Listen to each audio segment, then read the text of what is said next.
Hello, I'm Evelyn Tan, an influencer in quality engineering. Welcome to today's lesson, which talk about decoding Six Sigma. Most of the people who took Six Sigma course ended up being more confused as they're exhausted in trying to digest all the complicated Six Sigma formulas, which is only a part of the Six Sigma. The big picture in Six Sigma application is always been missed by focusing on those statistical tools in details which give you a permanent head damage. This is because most of the Six Sigma course are taught by statisticians with PhD, which can give you a very in-depth details and knowledge on statistics rather than focusing on the application of Six Sigma. In fact, my first instructor in Six Sigma was also a PhD in statistics. I'm not saying they are not good. In fact, they are my go-to guys when I need in-depth analysis, and I have also referred to books like this and used advanced statistics software for modeling. I have accomplished more than hundreds of Six Sigma projects with real results throughout my career.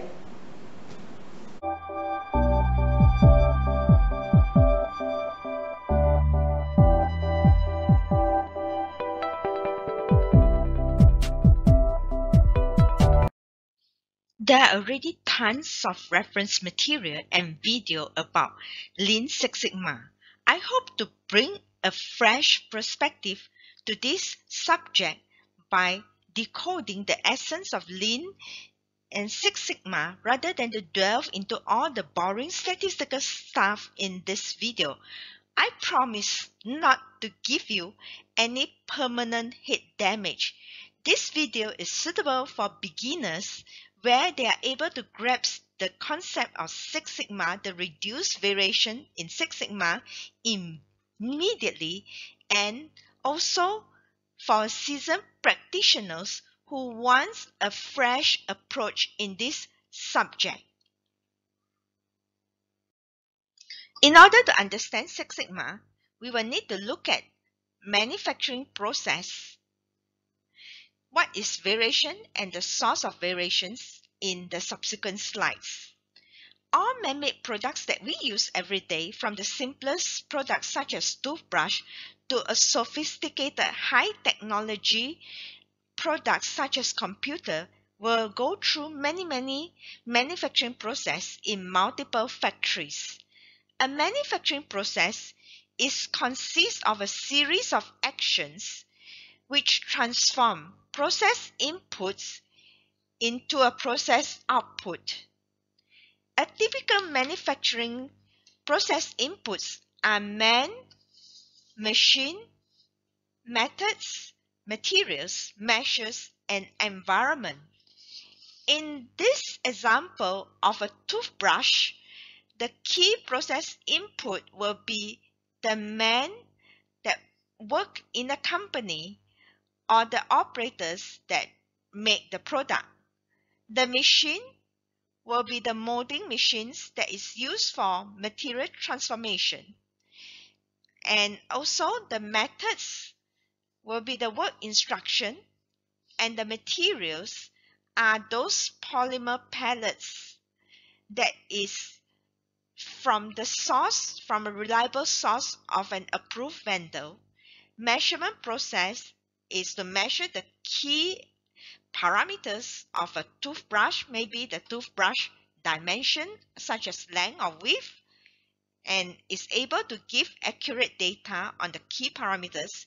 Environment will be those products that are sensitive to environment factor that needs to be controlled. Let's look at what is variation. Let's say one of the key parameters that we would like to monitor is the toothbrush handle width. So what we do is that we sample 50 toothbrush from different time during the manufacturing process and measure the width using a vernier caliper. Then the data is collected against time and also the width. And then those parameters, those data is being plotted into a chart where the y-axis is the toothbrush width and the x-axis is the time. And we can see that as time goes by, the process is not very stable. It's like up and down. And when we compare it into a distribution chart such as this, where this two line represents the upper and lower specs limit which the customers want, you can see that some of this measurement is already over the specs. And variations is actually represented by a component called standard deviation, or here to make it simple, a sigma. So a smaller sigma is always wanted, means that the process is stable and you want the measurement to be as close as possible to the desired target. Therefore, smaller sigma, the better the process. And this is what we call process variation. Let's look at what are the source of the variations. So the source of variations is actually from the process input itself. So it could be from the man, where different operators could have different ways of setting up the machine parameters. It could be the molding machines, where there is different molding machine that is used, or even the mold itself, or even if you use the same machine, sometimes the machine performance could have deteriorated if it's not well maintained. And it could be from the different batch, different types of pellets, plastic pellets, materials from different suppliers. So these are all the source of variations which contributes to a variations in a process outputs. In our example of those 50 toothbrush handle width measurement against time, we found that the width is actually very unstable, means that it's up and down, and shows that there could be high variation in process inputs which has contributed to the variations in the process outputs, such as in this case. And even some could be out of spec as well. The desired output width should be the customer's specs.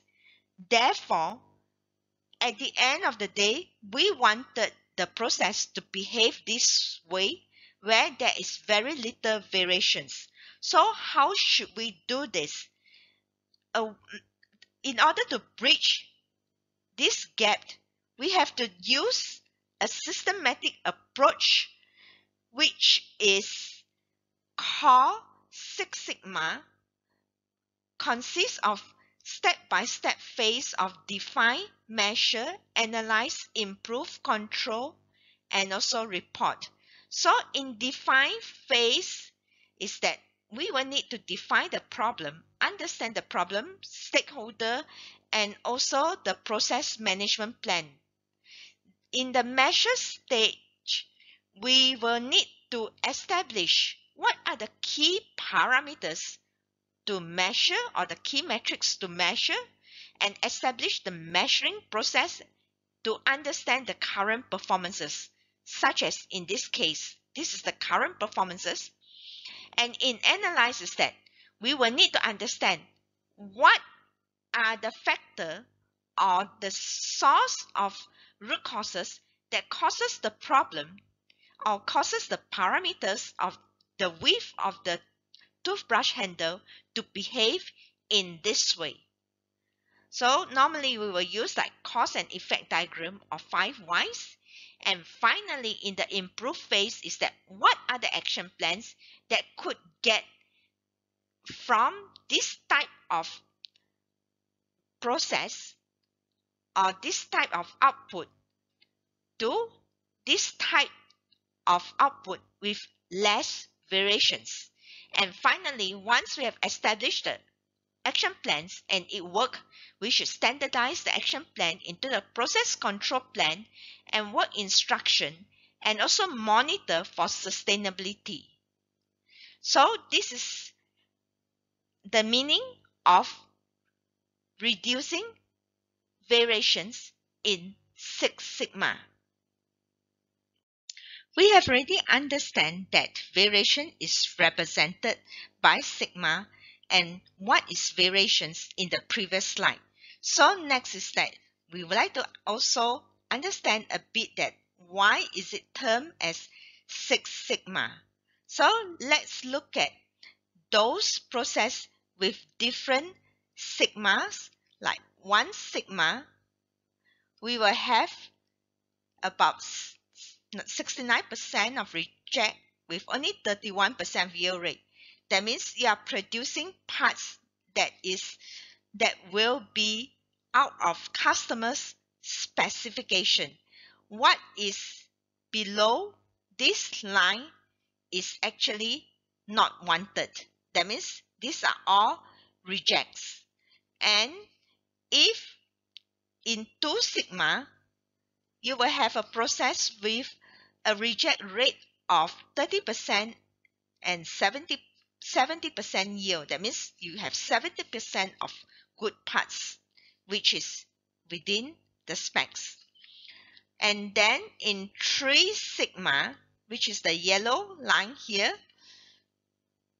we will have 93.3% yield and only 0.6% of yield loss. That means more and there will be less parts that will be outside of the specifications. And in 5 sigma process, we will have 99.98% yield and also almost very negligible reject rate. And lastly, 6 sigma, the king of all, we will have almost nothing that is out of specification. That means it's only about 3.4 ppm reject rate, which is 99.99997% of the parts which can use. This is good because we want parts or yield rate as high as possible. Means that the process will produce all good products, and this will also minimize the cost of operation. This is why most of the Six Sigma projects is always tied to the cost itself.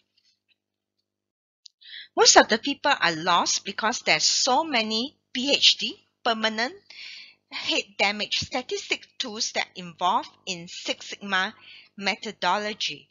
Those statistics are actually here for a reason, are used for a reason, because in Six Sigma, only samples are collected for measurement in most of the time, especially in high volume manufacturing environment. And from the sample, we will also need to know that the behavior of the sample, does it correlate to the population itself? Even though you can measure 100% of the present population, but you will not be able to measure the future population. So this is where influential statistic comes in to give a certain levels of confidence level, that population will behave per the samples. And therefore, numbers and data are very important in Six Sigma approach. Variation exists in all process. Variation costs money, as you could have a lot of rejects in this area. Understanding and monitoring and controlling variations are the key to success in a manufacturing process. And Six Sigma will help you to reduce variations from here to a desired process of less variations in here. Through its step-by-step approach from define phase of understanding the problem and also the process map, measure, establishing the metrics, the key parameters to measure and measuring the current or the baseline performances, analyzing by determining what are the root cause that could have caused those variations, improve of determining the solution, and also some risk analysis performed, and control to standardize all those solutions in a documentation form such as process control plan to ensure that it's followed through, and finally demonstrate sustainability and also stability that is here. And also you could share this Six Sigma initiative with others as well. So I hope that I have made Six Sigma from a big picture perspective and make it to be very simple to understand. I hope today's lesson on Six Sigma does not give you a permanent head damage. If you have benefited from this video, please do like this video and subscribe to this channel for a notification on a future video like this. I will appreciate if you can share this video with all your friends. Thank you and see you in my next lesson. Bye for now.